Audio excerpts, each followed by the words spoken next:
its own kind of time and thing, and it's dope to be able to be a part of that. And it was interesting like how the bootlegging affected it, because it's like Chicken Talk went crazy in the Midwest, and like he's got a fan base forever in the Midwest that just love Gucci for Chicken Talk, Eric Gucci, because of that. Like somehow it just got up through the Midwest and crazy. And to be honest, like when I started doing DVDs, because after I got out of prison, I picked up a camera and I started doing video work.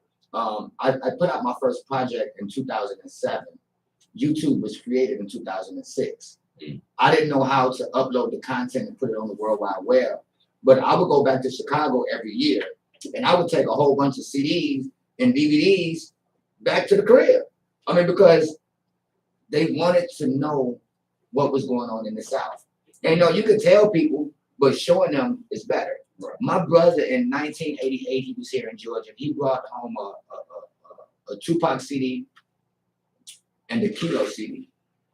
And the song that he played was Can't Eat, Can't Sleep, Just Deep, Deep, Deep. And I looked at my brother, I was like, man, what the fuck is this? I mean, because I'm still living in Chicago, and then he played Tupac. So that was my opportunity to kind of decipher, because that's when I started listening to Tupac, and that's when I heard a little bit about Kilo Ali. So the same references that you're making, you are a historian as far as the world. My question would be, how was you able to stay underneath the radar? Was that something strategically that you chose to do as far as the brand of DJ Burnone? I just wanted to bring something different to the game, and everybody was talking, and everybody was like on the face of their mixtapes and stuff, and on the cover of their mixtapes, and I was just like, that's just not me. I'm more low key, and I really wanted to just be about the music. Even when I made beats, I started off one by Mick Vegas because I didn't want people to just like my beats because it was DJ Burnone. Like I've always wanted people to like it off the merits of it. So just a personal thing, like I want to know that people really. Would you do it the same way? Yeah, absolutely. Okay. I wouldn't really like. I wasn't gonna be screaming on tape. You see, I'm kind of like a chill. It's like, back.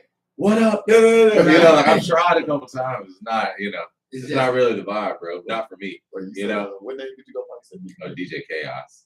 Oh, but you want to bring it up? We just produced. We said, Mick Vegas. Mick Vegas. Well, it was going to be a production team. Now it's the 5 Points Bakery. So it really became a thing. But I was trying to do. It was going to be called Mick Vegas. It was going to be me and some other like live musicians, but nobody else joined it. So it ended up like I was producing under a pseudonym. That's why we hear Starlito's Renaissance Gangster. He's like, R.I.P. Mick Vegas, welcome back, Burnone. It's like I killed off because I did a couple tracks with him under the name Mick Vegas, but by the time we did Renaissance Gangster, was like the first full project I produced. I'd already killed off that moniker. I was like, all right, well, that's not gonna work. Okay. So we're gonna get back to you. So John, tell me a little bit about the relationship with you and Burnone. How they came about. So just being a musician, I've been a musician all my life, and so I played at different weddings, I've done corporate events, I've done open mics around Atlanta, played at different restaurants, Copeland's, Fumi, Hibachi up in Gwinnett, Papados. I mean, just different places, Apache Cafe, Dream Cafe, recipes of Dream Cafe. But the thing is, as far as my recording career, being a recording artist, that started with him. Oh wow! Like and mind you, now I may have done different sessions with people here and there, but it was nothing that really had my stamp on it, my name on it, or my me. It was just kind of I would go into a session, do a little, just a little a loop or something to put on somebody's track, and then that'd be that. But and that was all before I went under the name of John William Flutist. So with Burn, we did a session. Dude, you ain't now that you're here. We did it because this is actually I think our first Scotty session. It was a Scotty session, right? Okay. For Spaghetti Junction. Okay. Project, yeah. Okay. And I did again. I'm young and I'm green at the time, so I don't know. I'm just studio hungry. I've been wanting to do studio work since 2000. I want to say either 2 or 3. Back when my partner and I, shout out to James, we went to Tip video shoot for You Don't Know Me. And I used to pass out my cards to different people saying, hey, if you need a flute player, for a track, if hit me up. And that was when I was in college, early college, freshman or sophomore year. And so we did the session, and I didn't really know people. I didn't know anybody. I kind of went in and I did whatever, they told me to do, but I didn't really absorb names and, and contests. I was I guess the networking of the yeah. I was just so happy just to be there and be in front of a mic, like, and so Barn kept me in mind though, Instagram, social media, pops off, and and I'm playing different stuff around, and he hits me up. He's like, "Yo, bro, I think I want you on this joint I'm doing, for the Superfly movie." I'm like, "Shit, okay." I'm a teacher, and so I went and I played, and I was skeptical of it, because I wasn't used to it. Right. That wasn't my life. But as far as me performing, I'm just a performer. Okay. Not a recording artist. And so even to just play on something, and he tells me like, "Yeah, it's Sleepy Brown gonna be on it." I'm like, "Word?" I'm like, but then he would send me like as the track progressed, and it was entitled "If You Want It." So "If You Want It," Sleepy Brown feature score produced by DJ Burnone, 5 Points Bakery. First song on the Superfly soundtrack. The first song on the soundtrack. Very wow. Yeah. So if y'all haven't and heard it's in the movie. And I'm proud to say I'm 50, half of a Hyundai. oh yeah, celebrate. You talking about the Superfly with Big Black Bank? Man, Man, get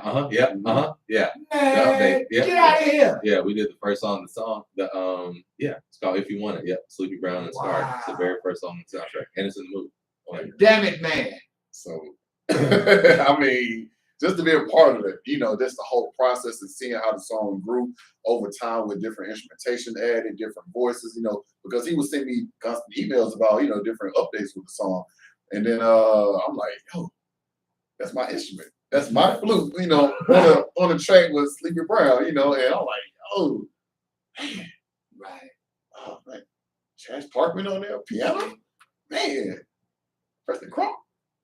Bass. I'm like, this thing, oh my goodness. And I'm just floored because, again, this is nothing I'm used to. So, Preston Crump played most of the Outkast bass lines. Okay. Chance Parkman played Liberation. So a lot of the keys, sorry, Miss Jackson, a lot of the keys you hear on like Outkast and Dungeon Family stuff too. Well, let me ask a question. I'm gonna come back to you. Okay. A person can be a DJ, but that doesn't make them a producer. Yeah. Am I correct? Yeah. So not only did you go from being a DJ, you got off into producing. I've done a couple different things, bro. I've kind of veered into a couple different lanes because I'm just a curious person, and I like trying things. And I feel like kind of once you unlock one thing and you kind of understand mastery, you realize the dedication it takes, and you're like, oh, it's just time to invest. And so at first I was doing mixtapes, then I was tour DJing, then I came back and I started doing A&R for Bubba Sparks' label because I started tour DJing for him. Yeah, he saw Chicken Talk and all that. He was like, yo, I see you got the city on fire. Took my tour with him for 2 years. Then he hired me. So it was my first A&R gig. So I was A&R for his label, New South. Then I did like internet marketing for the Backwoods on Rowdy. When they released on Rowdy. Yep. So I was doing internet marketing. Back when it was like a title, internet marketing, like it was a separate thing than marketing. Now it just be marketing, but it was just internet marketing. Right. And so I got my feet wet with that. And then later on, started producing, making our own samples, doing sound design for movie trailers. Like we've done sound design for the 1942 and Justice League movie trailers. Really dope, And and now we shoot videos, like we had a video playing all last year on MTV Jams, Night Drive with Big Yip. Yeah, that was playing shout out to year, James really. Yeah, with James Worthy too, yeah. James, thank you guys. So we shot the video, so I like mixed it, mastered it. So and then now I'm doing mixing and mastering too. I've been doing that heavy like the past 8 years. So I've been doing that like on another level. So I feel like once you understand what it takes to like do something, you're like, I can apply the same technique to learn and build this other skill set, because to me, I didn't have money to pay for everything. So I'm like, I need to learn how to do it. So That's true. And also you realize you do it your own way. That's real. And then you have your own brand, your own sound, your own technique. Listen, I'm here right now with DJ Burnone, John Williams, the Flutist. We are live on AtlantaRadioStation.com. We're about to play John Williams' first track that he brought to me maybe about 7-8 months ago, maybe a year ago, who knows? But it's still in rotation. Night Drive. The actual video is out, and he got a new song that we're gonna break here that's also produced by DJ Burnone. So y'all make sure to keep it locked, man. P.Weezy, Atlanta radio station, Night Drive featuring Big Dip and James Worthy. Yes, sir.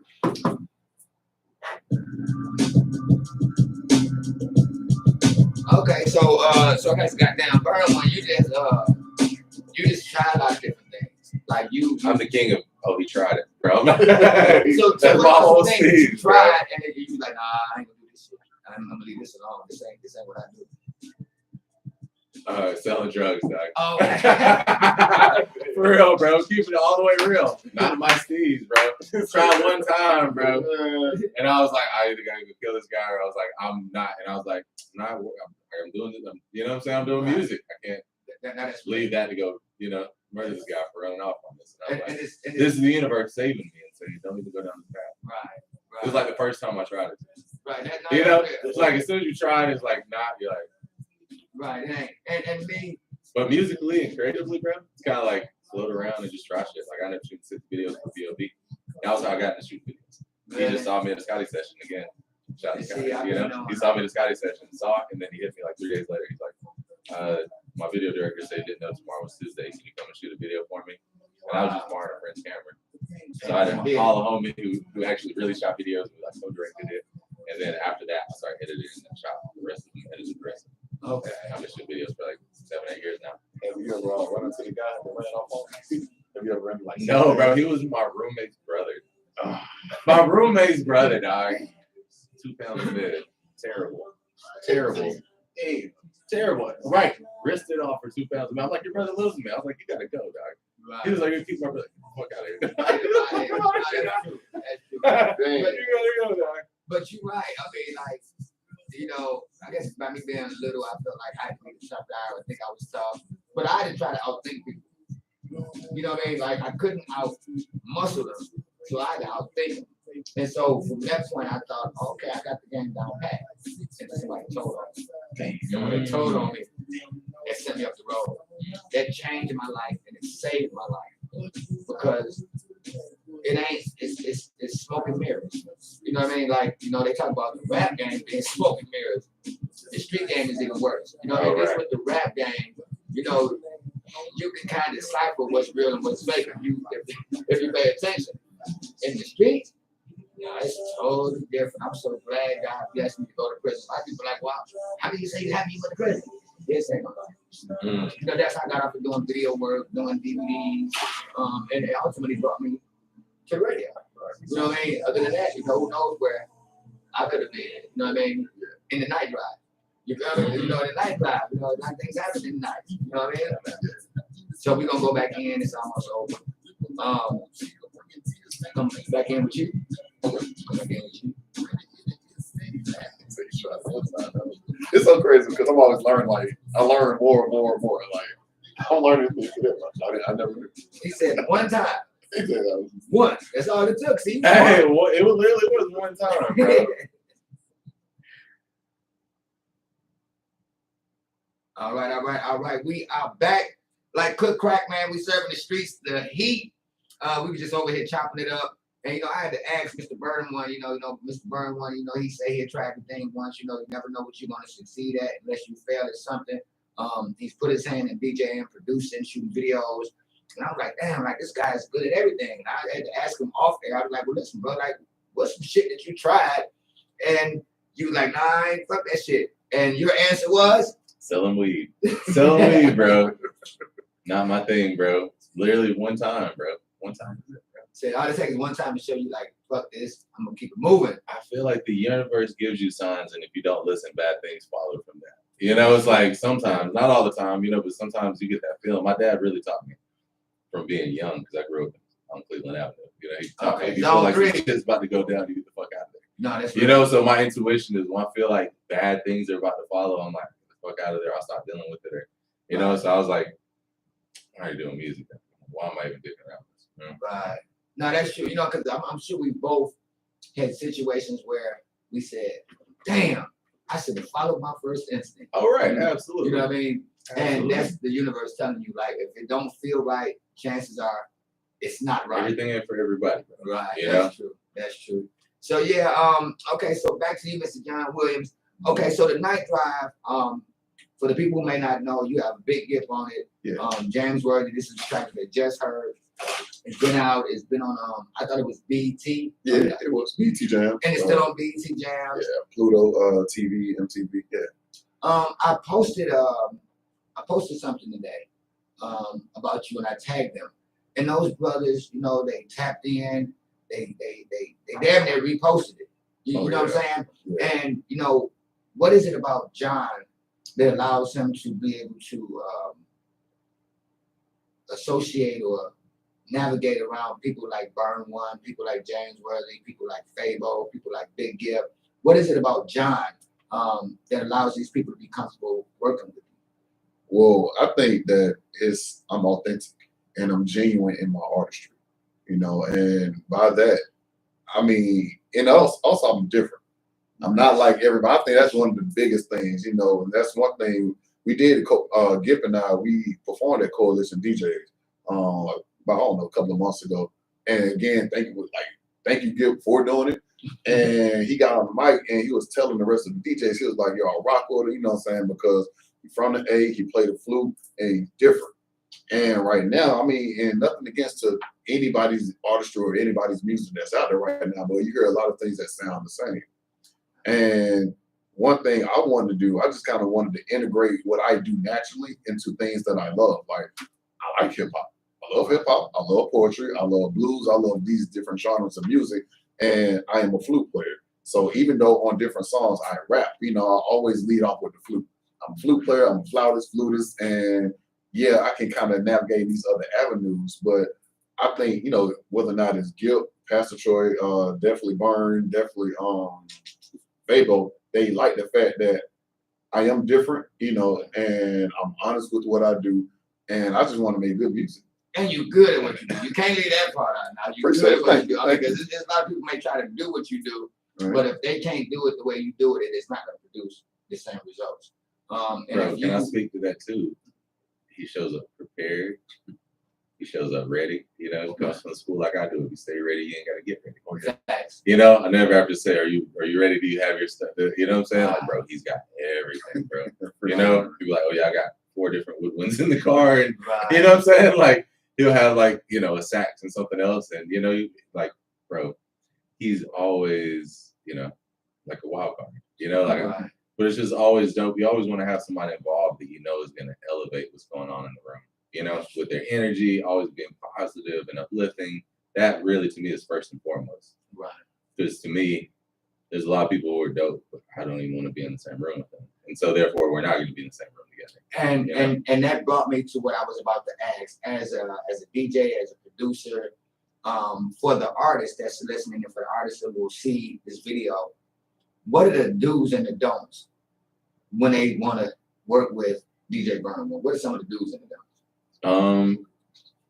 I was just saying, general period is like kind of bring something to the table. You know, bring something that you offer that the person needs that you're trying to, you know, get something from or work with, or, you know, me specifically, I like positive energy. I like people who are really on their stuff and at the top of their game, because me and my crew, when we show up, we're top notch. We're on our game and we show up and we show out. Right. You know, so it's like somebody that's gonna, you know, aid that. Somebody's gonna take it to the next level. Somebody that wants to do something different. You know, again, I'm not attracted to people who have who want to do very boring, normal things and have normal goals and aspirations. And you know, I'm rolling with him because he's doing something different. Okay, I see what you're saying. So, you know, it's like I like that this is unusual in that we did a song with Big Gift. That I produced a hip hop song with the Flutist, and we got Big Gift on there, and it's on TV, and we shot the video, and it's jamming. You know, it's like that's dope to me for the city. You know, I love seeing that musicianship, and you know, that's what we grew up on. We grew up on Dungeon Family. That's what raised me. You know, I was able to tell Yoda, Ray Murray, that he raised me. You know, their music raised me, and like that musicianship that they showed him, them and Preston Crump and these musicians that we're talking about that played on a lot of that stuff. Like that is like the foundation of what I was raised on. And so I want to be able to like give that back in this next generation. I want to expose them that there's music out here. There's other things you could play. Even if you're producing, there's a way to make your music sound better. There's a way to make it sound interesting and different. And you can still fit in without trying to fit in. You know, because when you try to fit in, you blend it. That's then you get forgotten. You know, like the only reason y'all, that's a hook. like the only reason people remember is because I stuck out. The only reason people remember because I stuck out. You know, everything was different from my covers. Like I took the cover of Chicken Talk. I took the picture for that. On the back it says Burnone Photography. If you read it, you know, it was like they have a photography company, you know, but it was like, but it was just me. It was like a little point shoot. Yeah, that was my vision, you know. Well, I ain't gonna lie. I ain't look at the credits. I was too busy trying to get the cash. You know what I'm talking about? But everybody was, bro. Yeah, but that was visionary. You know what I mean? Like you was already putting yourself in that position. You saw it, and if you see it, you can believe it, and now you have achieved it because now you're actually doing videography. Oh yeah, you know what absolutely. Yeah, fire with the pictures and everything. And I wanted to piggyback real quick off of something he said on the definitely with the Dungeon family, the live musicians that they have. Myself being an instrumentalist and attending Douglas High School, one instrumentalist, or I guess a group of them that really stood out and encouraged and influenced me was the Freeman brothers, Jason Freeman and Jared Freeman. They played on so much of the horn things that you may hear, you know, from the Dungeon family. Stayed touring with Big Boy and Sleepy, you know, whenever they did live performances. And if you don't know what one, I guess, particular horn lick in particular was, Spodio the Dope Listen, come on, and like everybody. Hey, you know, and that's who Freeman, the Freeman brothers, and they went to Douglas High School, 225 Circle. I was going on Doug High West Side, you know, and so both of them, you know, as a horn player, you know, I was like, oh, okay, they can play on stuff. I can play on stuff too, you know, but maybe from a different, you know, perspective as a flute player. And so, yeah, and even, you know, when I played, I would try to infuse, you know, different horn licks that they've done into, you know, just covers that I do, you know. Right.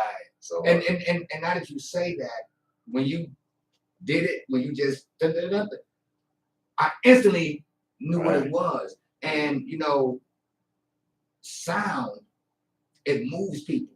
You know what I mean? Like lyrics kill people.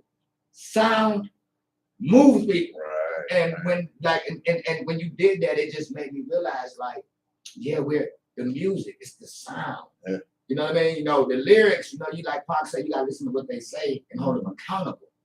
But the sound, it'll make you wanna move. And I never thought about it like that because I don't have any musical talents. I never played any fucking instrument. You know what I mean? I never did any of that. So to see the talent that you produce doing the flute, I mean, it's amazing. I think we talked the last time, and I was just saying, you know, those instruments cost a lot of money when we were growing up. A lot of parents couldn't afford to be able to pay for the instruments, let alone you lose it or let somebody steal it. You know, so you had to really take it serious. My brother, he played the clarinet, and back then, I guess a lot of girls played the clarinet. So he had came home and he told my mama he didn't never want to play the clarinet again, and my mama whooped him because she had paid for the instrument. But I didn't know, but I never want to play the instrument after I seen that ass with me. I wouldn't play nothing. Hell no, I ain't playing nothing. But was the clarinet more or less a female's? Oh man, that's mine. My whole dissertation was on that. So like, okay, I got this one song on my album called "Girls Instrument," on my first album. Okay. And a lot of times we have the clarinet, the flute, you know, just oboe, instruments of a high timbre. They would be considered, you know, they'll be considered feminine. You know, they'll be stereotyped as a girl's instrument. A lot of times, you know, people would ask, I would ask people, yeah, what instrument do you think I play? There, saxophone, tuba, trombone, bass, big old, you know, something big. You know what I mean? Like a linebacker, you know what I'm saying? So of course that's what they were saying. Heavy. Right. And so when I tell them I play flute, they give me the look. But the thing is, it's the contrast though. And that's something I kind of had to realize about myself. I played the instrument, arguably the smallest instrument in the band, but I'm a big person. I play the instrument that has one of the highest pitches, highest sounds, but my voice is deep, you know, so it's a lot of, you know, just contrast going on with me and the instrument that I play. But I understand your brother. I feel exactly what we went through because growing up, I definitely got bullied. You know, I got ridiculed about playing. But the thing is, I mean, I would play. I would play. And my brother, you know, shout out to Leroy Aaron Comedy. You know, he would stick up for me. You know, he would have my back a lot of times. But I'll be ridiculed. But at the same time, when I start, that ridicule stopped. You know, when I started playing because people hear the talent within. That's true. So So you can get that same instrument to anybody, and they're not gonna be able to make nothing shake. Oh, and speaking of instruments, I mean, I got to kick it back to Burn real quick. Definitely got to give him a lot of credit because primarily I will only play band instruments, you know, the trumpet, saxophone, and all that stuff in my band room, you know, with my students. But he's the one that kind of really broke me out of my comfort zone, and he would have me playing different instruments on different projects. Even my first project, he would have me to play saxophone. I'm doing trombone, trumpet, you know. Wow. Bro, so Do you know how to play the instrument? yeah. Oh. So I just taught myself over the years how to play some stuff. Dope. But bro, we were in North Carolina. Quick story: we were in North Carolina. I moved out there like in the sticks in North Carolina for a while, for a couple months. And he came out there, and bro, I remember I stepped out. We were recording a song called Morphine. It's the first song on his very first album. And I remember I stepped out. I was like, yo, I gotta take this call, and I stepped out. I came back in. He had laid sax. What'd you lay? You laid sax, flute, sax, alto flute, and tenor flute. Was that alto flute, piccolo. Alto flute, piccolo. Yeah. Trombone. He played like 4 different instruments. Just the tape was loop. And so I came back in like 14 minutes later. He had played all this stuff. And so I went through and just sliced it. So if you hear it, I just went and weaved all the parts together. So it sounds like he's soloing with himself, bro. Dope. It's a really, really dope thing. Yeah, I play a couple of instruments. Our musicianship is nowhere near. Like, he is somebody who's very well practiced. And like, you know, like I'm kind of composed, just pure improvisation, kind of just vibe, learn a couple songs, and then just kind of vibe along. You know, I kind of get along on keys and bass. And it's something I'm constantly trying to work on. But like Ricky Go, the producer and guitarist that works with us, he always says, if you can hear it, you can play it. You know? And so it's kind of like if you can hear something, you can find and dig through the wrong notes to find the right notes. And then you're like, hey, all right. You got and for everybody that's listening, for people that's going to see the video, in layman's term, this is where their passion is. This is what they eat, sleep, shit, breathe, talk. This is their passion. It's not no get rich quick scheme. It ain't no, oh, I want to do it because I seen another motherfucker do it. It ain't, oh, I know I could do it better than him. Bro, I've been recording people since I was 15. At my house on a Radio Shack mic. When I was 19, I was recording Chick Guitar. You know? And now I'm recording David Banner. You know, you were asking earlier, is there any artist I still work with? David Banner. He used to rap on my tapes when I was like 19 was when I met him too. 19, 20, 21. I actually helped get Young Jock on the Get Like Me record for him. So he didn't have to clear it off the master. So Jock like did the hook again for him. So now I like engineer for him. Yeah. And you know, it's wild. I have my son had his walkout game and his baseball game the other day, and I asked him, I was like, what do you want? He was like, something from David Banner. And so I picked that song. So he just walked out to his game to that song. See. I was like, hey, you know, it's like, man, it's so dope, man. It's beautiful, man. But yeah, just being able to work with him, with Banner, I mix a lot of records for him, and I'm his personal engineer now. So to have somebody from back then who knew me then, to just the past 3 years, who's really taken me under his wing and like really been like a real mentor and big brother to me. And that's dope because he's not only an activist, he's been in movies. He's done a lot. Incredible, you know multidiscipline. Yeah. You know, between being top notch at rapping and producing and acting. And like you said, with speaking, does lectures. So we got the new album, Got Box 2 on the way. That's coming out. We got the first single dropping here soon. And it's really exciting, man. Clothing brand, just whole clothing line. So y'all need to send P.Weezy some damn clothes now. You know, you can send P.Weezy a scarf. Yeah, no, we got you, bro. You know what I'm talking about? Yeah. Now, John. Yes, sir. You got a new single called Running Red Lights. Oh, yeah. And we're going to give a disclaimer because we're not asking nobody to run no red lights. Now, you have the historical, legendary Fable. Yes, sir. How did this project come about? Tell me the mindset of Running Red Lights and, you know, how it was put together and how Atlanta radio station ended up with it. Okay, so, and I'm gonna try to be as succinct as possible because I don't want to be overly detailed. Huge fan of Fable ever since, you know, they came out, you know, Laugh It, Tap It, and I used to oftentimes, as a drum major at Morehouse, you know, doing a dance routine, I would emulate him, you know, especially when he do the move, when he flip his foot and then wipe the heel, the ball. Like I used to be on the 50-yard line, you know, halftime show doing that. So you real? Yeah, Like, that's serious. And so, being from Atlanta and being at Morehouse at the time, I was proud to be from Atlanta, especially the West Side. I loved it, man. Nothing made me feel better than throwing on the West Side. That's where I'm from, That's real. And so, huge fan of Fabo. Fast forward, I'm working, I'm a teacher, I'm playing covers and whatnot. And one cover that I would always play is a Scotty, Scott is calling me, I'm in the zone. And so I would play it, and every time I would play a cover, I would always tag the artist, and a lot of people they would ignore, or they may not even pay any attention to it. But Fabo was the first person to not only like it, not only comment on it, but he reposted it on his own page. Okay. And I was like, damn, wow, that's real cool, that's real dope.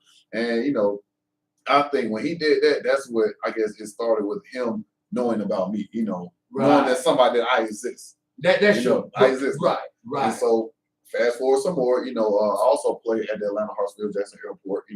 I am an airport musician, and again, I'm playing the same song, and people, cameras, they record it, it goes viral, semi-viral, I guess, Right. For the time, right? And then Fabo will always show love, because every time I would play it, people would tag him. And he would never be on some, oh, okay, I get it now. Golly, I hit the flute. I get it now, He will always be humble about it. And he's a humble dude, cool dude, the fact that even Gibb reposted it, that's how I tapped in with Gibb to ask him about doing Night Drive. And I saw that he reposted the video of me playing in the airport. Wow. Right? So keep on going, I will always just because I'm a fan of Fabo. And people that I'm a fan of on social media, especially on Instagram, if they go live, I try to, I go in their live room and see what they're talking about. Right. I follow them. I comment on that stuff, so it's just about building that visibility. Fast. And at that time, when I did it in the airport, I've always wanted to work with. Okay. And there's a lot of people I want to work with, but I think there's just a time and place and when to just kind of shoot that shot, And so fast forward even more, I've seen Fabo at ATL Top 20, dinner at ATL Top 20. Shout out to him. Had a dinner, saw Fabo there. And even at that particular dinner, Gibb and I, we performed Night Drive, Okay. And so New Face, a whole bunch of different people were there. Fabo came through, and again, I got my flute now. So now everywhere I go, pretty much I'm having a flute or a flute with me, See Fabo, dap him up, we take a couple of pictures. So now he knows my face now, Fast forward even more. Burnone and I, we're doing a session at his crib, and then he gets a call. I think, I don't know if he got one from New Face or KLC. I forgot who it was from. It was New Face. And he was like, y'all see how cool he is, right? He's so laid back. That's why I got the heat on, because he's so cool. He's like, yeah, bro. Thank God, trying to roll. Hell yeah, I'm trying to roll. Let's go, And so I go, and so he allows me to, accompany him to Stank on it. In the studio, everybody in there. Oh my God. New Face, David Banner pop in there, KLC in there, Rita Imperial in there, Four Eyes, Translate, Fabo. It's like it's just a smorgasbord of dope ass people, right? And so me, again, it pays to be different. It pays to stand out. And during that time, and even Burnone, he was just in the cut, and he was in the cut just working on a beat. All right, he had the beat on lock. Now, keep that in mind. So in the studio, and while the beat is going on that they're working on KLC, now I'm just kind of in the background, just kind of playing to it. I don't even know how it is, but I'm just playing it myself. And so doing a little ad lib. Right. And not even trying to be heard. I'm not trying to, hey, look what I can do. I'm just, doing you. Right. If you play a song right now. That's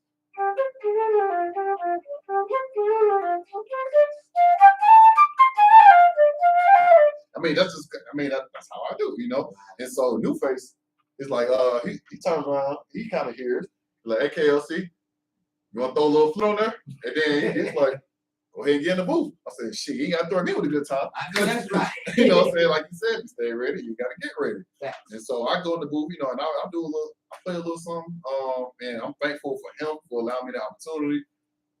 Fabo is right here. All the artists are in their own sections working on their verse. And it was just so damn dope to see everybody's mode of creativity. You see people on phones doing, you see old school with the yellow pad, you know. I'm like, yo, that's cool. And so I'm amazed. And Fable may not know that I was listening to him and I was watching him, but he was just right there, just coming up with his stuff. I'm like, damn. And just the kind of, he has the most organic live energy I've ever experienced out of anybody. And I mean, he has this energy and this aura that's contagious and that's like damn near lovable. Like, because he's so sincere, he's pure, and he's so dope at what he does musically. And I don't think people know just how good he is at what he does. So keep going with the story. So again, Burnone in the back, making up, you know, saying just working on Cooking up. He's cooking, right? And at that point, I'm like, okay, I know I want to do a song with Fable. So let me just shoot the shot. Okay. And I shot the shot. He's like, yeah, brother, we can do that. I'm like, the Kobe fist, you know, like he hit the score at 63. Right, exactly, you know. And so I'm like, all right, bet. So of course I'm gonna go to Burn, like, Burn, all right, Fable down. You got a beat? He's like, yeah, bro. And then we did the beat. We used the beat, you know, that he was working on during that studio session. Oh wow. So full circle, came back around. We on that beat now. And then you know, so we set up studio time at us, Thank On You. And that's where we recorded it. And in my mind, I'm thinking Fable is just about to come with like one verse. This man has a whole litany of just content that we're using for the song. Yeah, I'm like, damn. I mean, pretty much the concept, running red lights. I'm like, I didn't expect that much. Just like Gil. I didn't know Gil was gonna do 2 verses. We should thought he was gonna do 1. Give me what you gonna get. I'm cool. I'm not gonna say no to nothing, you know. And so just listening to Fable's musicianship vocally, you know, his harmonization, just how he just pieces everything together with his own style. It's like, man, this dude, I truly believe he is on some genius level shit. Like dead ass, you know. And so in the studio session, we making it happen. Burn, break out the bass, you know, he put the bass guitar on it, man, kills it. The whole track, I mean, man, what we wanted to do for the song, we wanted to just do a little something different. That would be different for Fable, you know. Right. Just the musicianship that's in it. I'm playing 3 different instruments on it: flute, alto flute, and I'm doing trumpet. I'm doing background vocals, you know, some harmonizations on the back of it. But it's just something high energy. It still has that Fable, you know, fingerprint, and it has my musicianship, the dopeness of the Burn and the whole bakery, man, and it just came together like magic. Shot the video again. Man, the Renaissance man right here, what can he not damn do? I don't. Talking about he 33, man, you about 90 years old. You've been living on this earth, man. You've been in this your 3rd time around. Oh, yeah. Definitely real color. Yeah. You know what I mean? And you know, just listening to you, like to see your face light up and you know, just how you explaining the situation, you know, it was organic. And what you did, what you always show me is that everything comes in a certain time.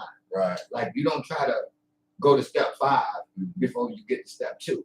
Right. And I think a lot of times artists try to do that, whether they want to use. And one thing both of you gentlemen never said shit about, and I know that they ask, you gotta have it, but neither one of you guys said nothing about no money, because that's. I'm not saying that's not what y'all in it for, but that's the passion is what y'all enjoy doing. I never heard you say, well, y'all should goddamn chicken talk, goddamn fat. You never talked about that because you were so passionate about it. And when you're passionate about something, the money gonna come. I define success as the starting and the completion of something, and the money comes behind your hustle. So if you're passionate about something and you continue to do what it is that you're doing, the money's going to come. And that's enlightening to see the success of what both of you guys are individually as well as collectively. But y'all didn't make it about that. You understand what I'm saying? Yeah, because everybody wants to get somewhere so fast. Yeah. And it doesn't happen like this. Burn One, you've been a DJ since you said 15. You know what I mean? So you put in the work. You put in over 15 years consistently. John, you not only are the exceptional flutist, you teach at school. You played in college. You started off playing the clarinet when niggas was laughing at you. You know what I mean? So you went through those things. Yeah. And I think that's what the game is missing now. We're missing originality. We're missing longevity. We're missing relationships. You know what I'm saying? And that's and another thing that I like that you guys say, y'all ATLians. Like y'all rapping that shit. Like when you threw up them W's, I was looking at Tupac. I said, nigga, that nigga threw up a W better than you, Pop. Nigga, you gotta goddamn turn up. You threw up them W's, like. But that's what Atlanta is about. When you first came in, you spoke on Cheeto. Oh, yeah. You know what I mean? Shout out to Sammy Sam. You know what I mean? These are legends of Atlanta, and I think people get away from how much talent, how much support that Atlanta gave each other to get to where they are, and for even Big Gibb and. I'm not sure about James Worthy. I'm not sure if he's from Atlanta. No. But he might as well be because he's connected with you guys, and it plays well just like the flute. You know what I mean? James got a new joint out too right now. See It My Way featuring Robin S. I'm playing on that as well. And, See It My Way. Yeah, See It My Way. I mean, real dope talent, man. You know, shout out to Brother Worthy. Appreciate it. Right, and he liked and repost, and you know, it's just acknowledgement. You know, give people their flowers while they're alive. You know what I mean? And that's what it is. You know, a lot of people, they're trying to compete with people. I'm trying to eat with people. I ain't trying to compete with nobody. I'm trying to eat with us. You know what I mean? Yeah. Before we give them running red lights, Burnone, you got a young lady with you?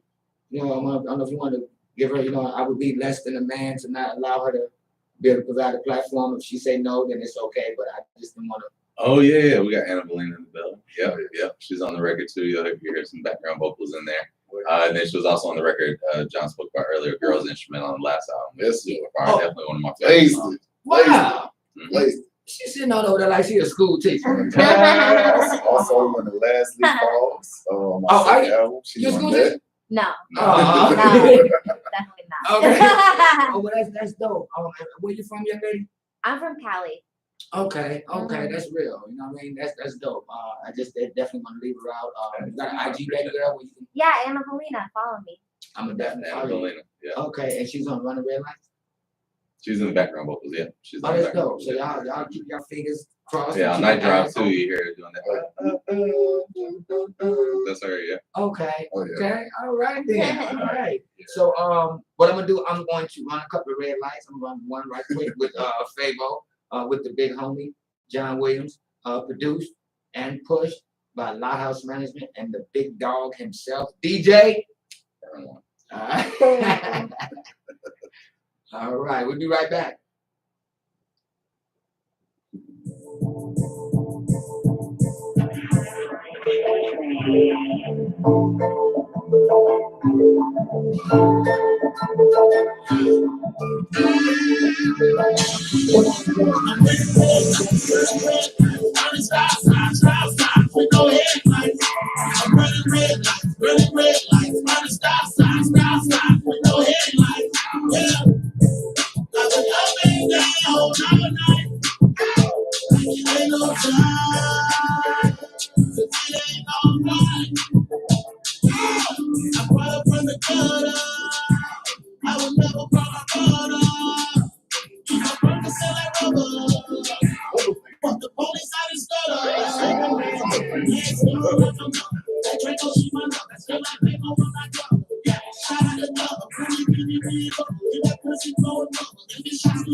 Just seeing her on the page.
Yeah, the goal is to have the first flute solo in the club in history.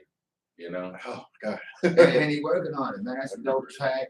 It kind of showed up Fable's versatility, like you was saying earlier when you came in. I was asking, I thought that was you on the track. He's like, no, that's Fable. I think he did an excellent job with the instrumental. You know, DJ Burnone, you did it again. You know what I mean? You know, I'm definitely proud of you brothers. You know what I mean? The success and the hard work and the dedication and determination. That's what people are gonna need to get where they're trying to get to. And I don't define success in a dollar value, because if you define success on how much money you have, you'll never feel like you're successful. Right. That's just my opinion. You know what I mean? I think as long as you guys keep working and keep doing what you're doing and creating good music and, you know, being trendsetters and trailblazers, that's the ultimate legacy. You know what I mean? And I definitely appreciate you guys for stopping through Atlanta radio station. DJ Burnone is nominated for the DJ of the Year. John the Flutist is nominated for the Male Artist of the Year. And all of the nominees, they are phenomenal in their own rights and respect. And the whole purpose of the award show was to just pay homage and show some respect to these independent artists, producers, DJs that's really helping to continue this game of hip hop, this music, this entertainment business. You know what I mean? So, in closing, is there any shout outs you guys want to give? If they want to reach you guys for features or for tracks, how would they be able to get in touch with you guys? Absolutely. You can find me at DJ Burnone, DJ Burnone. Burnone. Burnone. You can pre-order my production masterclass options right now on our website, www.the5pointsbakery.com, all spelled out. You can go on there and pre-order the masterclass right now. And actually, we have a class that's based off of the masterclass right now at the University of Illinois called Music Monetization 499. We're on spring break this week, but next week will be the 9th week. So I'm a special guest lecturer this year. I'm actually going up there in April to do some guest lectures, to do like a history of trap DJ set up there and kind of like educate them on that. You know, it's funny, said it's historian, you know, like give them a little lesson up there. And it's really dope to be able to educate and share a lot of this knowledge that I've kind of gained and just spent a lot of time learning. You know, like you said, bro, I cut my cable off a long time ago. You know, Talk about real cable? Yeah, bro. Like I watch YouTube tutorials, I watch Mix with the Masters, I read interviews, I watch documentaries. I feed my brain, you know, and it's like I'm constantly when I'm washing dishes, I'm trying to learn something new, on a new technique on mixing or whatever. That's true. That's literally my whole mindset is just getting better. So that's the way I'm able to do so much stuff, is I can just constantly feed my brain with this input of like, all right, look up video tips. All right, now I kind of got videos down. All right, let me really get mixing and mastering. All right, now I got that down. Now let me add this thing over here, you know. Right. And just I probably need to be tuning into that damn class. I'm Hey. just trying to tell you, never too old to learn. I got a promo code, $50 off the $50 off the pre-order code, ARS50. You know, See? Yep. So if you listen to the whole He came interview, with that there you go. Hey, right there. Hey, right there. Yep. And so yeah, so you get $50 off the pre-order, bro. And Yep. definitely send me some information so I can definitely push it and promote it. Absolutely. I appreciate that, man. Yeah, I would definitely do that. I mean, I feel like I've spent so much time and bumped my head against the wall with so many things. This is really just to like shortcut things for people. There are no shortcuts, but this is a way to kind of like give you a primer on how to produce, how to sample, how to network, how to get in the music industry, how to get sync placements, how to do business, studio etiquette, you know, like bedside manner. We go through a lot of different things, business, you know, top to bottom. And so it's a great primer for people who are trying to get in the music industry and people who are in the music industry and trying to like sharpen their skills and better certain aspects, because everybody needs different things. And I do a lot of consultations, and some people need help on making their beats better. Some people need to figure out how to sell their beats. Some people need to figure out how to brand themselves as a producer, and they don't even want to get placements. Some people want to get placements. So it's like figuring out what everybody wants to do. And some people are musicians, you know, like a lot of the kids at the university. That's how we got the class up there, was a lot of the students up there have, there's like 700 students that play instruments. And the professor, Lamont Holden, just happened to interview my producer grind 4 years ago. And he was like, we got 700 kids that want to play instruments and get in the music industry. And right now, the only thing we can really tell them is play an instrument, maybe go play in a concert, or try to get in the music industry in a vague term. You know, so this is like a way to actually give them information, give them like a blueprint how to make it. So I'm looking to see some success stories tonight. Oh no, that's dope. That's dope. And you know, just listening to you, I'm gonna definitely slide your ass on this damn podium with this mic on the award show and give you 4 or 5 minutes to, you know, give them some education on the music industry. See, I said education. You know what I mean? But I think the information is definitely needed. You know what I mean? So appreciate DJ Burnone. We appreciate you. Been a fan of your music and your mixtapes. And see where you are now with my player partner John Williams, the flutist. Man, it's just a pleasure. John, how they gonna get at you, man? You know, you just set the trend. You know, they gonna follow. So I know pretty soon. Can they call me? Yeah, absolutely. I gotta throw my own shot out there. You know, I gotta shoot my shot. Please, man, please. But yeah, well, and even before I give this information, I just want to say I can attest. And one thing that I love about Burn is that he is a constant learner, and he's quick to say what he doesn't know. But what he doesn't know, he'll go and learn. He will go find out information. And there's too much access to free information for somebody to not know, you know. And so he may, you know, just pick my brain every once in a while about, you know, any kind of like musical, you know, topic, musical element. And we'll just like go back and forth learning and just talking about it. So I think it's dope that he doesn't have, you know, a superior, an elitist mindset. He doesn't have, you know, a superiority complex like, oh, you can't tell me nothing. I mean, he's very approachable, very, you know, workable, you know, work withable. That's a word. It's not, but it is now, you know. And so, yeah, just, you know, just seeing his progression about even the instruments that he learned and that he plays. Like, even on Morphe, like, he's playing on that. He's played on a number of my things, you know, and he sounds super dope. So on this public platform, I want to, you know, I guess formally and say, thank you, good sir. Everything you've done. Thank you, you know, everything you've done for me. You know, I appreciate it because I would not be where I am right now without him, you know. That's real. And I love him to death for it, man. He can call me anytime for anything. The whole And I do. And I do. And I do, bro. I'll call him. Like, hey, where you going tomorrow? We got Church of Sound on Sunday. That's another thing. We got Church of Sound. From Tree Sound, we film a show where basically me and all my crew, 5 Points Bakery, shout out to Walt Loud, go and handle. We'll all plug in, plus some musicians and engineers from around Tree Sound. We'll all plug in on the live vintage equipment, make a sample from scratch, have a producer flip it into a sample on the spot, and now do a short interview afterwards. And so we've had DJ. So are you at the 5 Points? No, this is at Tree Sound. We filmed this at Tree Sound, yeah. Okay. Yeah, we kind of formed around the 5 Points area, and it's kind of like an ethos. Like really, 5 Points to me, in every city I went to when I toured, there was a different place everywhere called 5 Points, and it was always kind of the area that was like not trendy, but where everybody was accepted. And the more unique you were, the cooler you were, you know. And it's kind of like that everywhere. 5 Points. So to me, that's like the energy in the bakery. We always feel like we cook with fresh ingredients, no GMOs, you know. So it's like from scratch, because when you see us whip, we'll make a sample from scratch. We may play for an hour or 2 hours, grab a slice, rechop it, come up with an 8-bar loop, and now we're gonna build and add sounds on top of that. You know, so it's like instead of getting the bread, buying it from the store, it's like we're getting the flour, and we're doing all that, and we're doing it like couture. You know what I'm saying? Like this like small batch type thing. You know, but it's real organic. And so now we're teaching people how to do that. You know, that's dope. That's dope. Super dope, man. I love it, man. I'm telling you, as a teacher, man, you just appreciate it so much more. Like anytime you called upon to hit the studio, man. And but again, my name is John William Flutist. You can find me on all social media at John William Flutist. That's JOHN WILLIAM FLAUTIST. Definitely go check out my initial project, Melodic Ascension, produced by DJ Burnone, 5 Points Bakery. Definitely check out my sophomore project, Tomorrow is Yesterday, with this hit single Night Drive, out now, still doing numbers. Please go check out Georgia Born and Boy GB&B featuring Pastor Troy. That's out there. I mean, that was real huge, especially when Georgia made the run that they did for the championship. Shout out to the Dogs. And it was huge when the Braves won the World Series. Shout out to the Braves. It was just a song that, you know, really highlighted Georgia. So shout out to Pastor Troy, you know, OG for that. That's out there. GB&B, go get it. Running Red Lights, featuring Fabo. Stop $2. You know, it's out there right now. You know, Behind the scenes video coming soon and full video coming soon too. Oh yeah, shot and directed by DJ Burnone, 5 Points Bakery.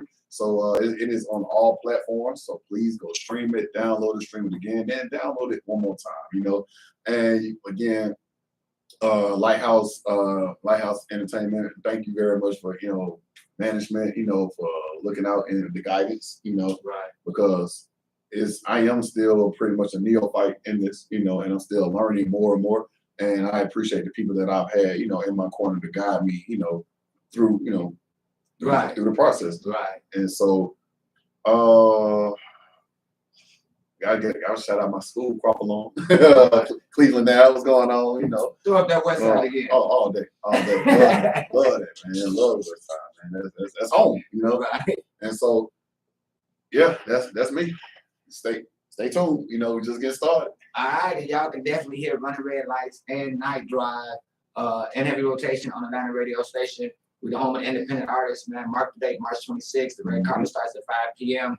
It will be a sold-out event. You can get your tickets on the website, atlantaradiostation.com. You can go send me the Cash App, but definitely be in the building, man. It's going to be a memorable event. I appreciate everybody. And we're going to replay this interview back a couple times. Y'all will see it on YouTube. Once again, I am the host the most. I won't boast, but I will toast. P.Weezy, 2 E's, 1 Z. Don't ask me why. I told y'all it's been that way, so it's going to stay that way. And we are out of here. Yes, sir.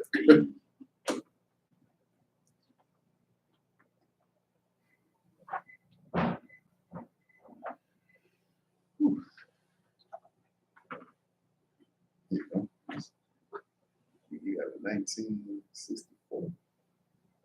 That what it is, 64? That was 4 hours, Palmer. My pops, he was in the coins, a lot, and I would often look at the dates, man. Yeah, I mean, they're going up. They definitely going up. Let me get a couple pics for you, gentlemen, before y'all get out of here. Appreciate you, man. Burn1, John the Flutist. What do you say? The Flutist? I really got to say that last time.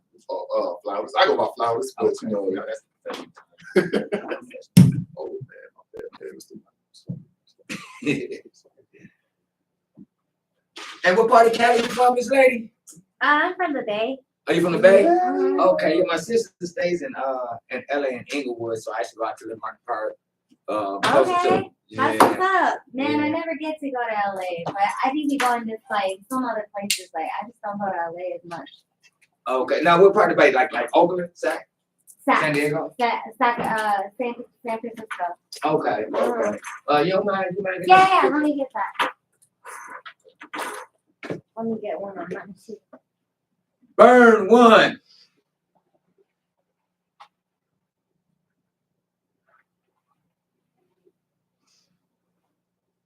It got one. Hold on, let me get it.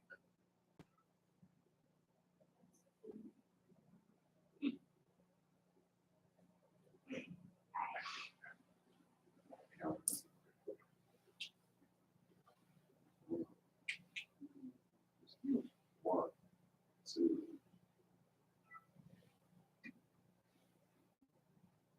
All right, now let me get one with the two legendaries, Yeah. Burn1 and John.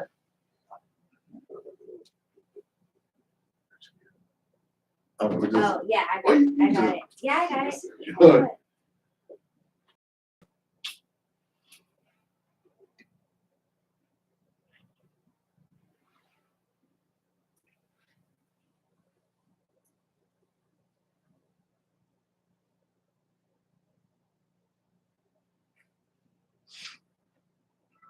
Snapping. All right, Nice. thank you, thank you. I know you're like, Yes, sir, I appreciate that, my brother. Hey, thanks. Well, nice. Pleasure. Man. Yes, sir. I see you guys at the award show. There'll be a lot of media there, a lot of artists y'all can network with.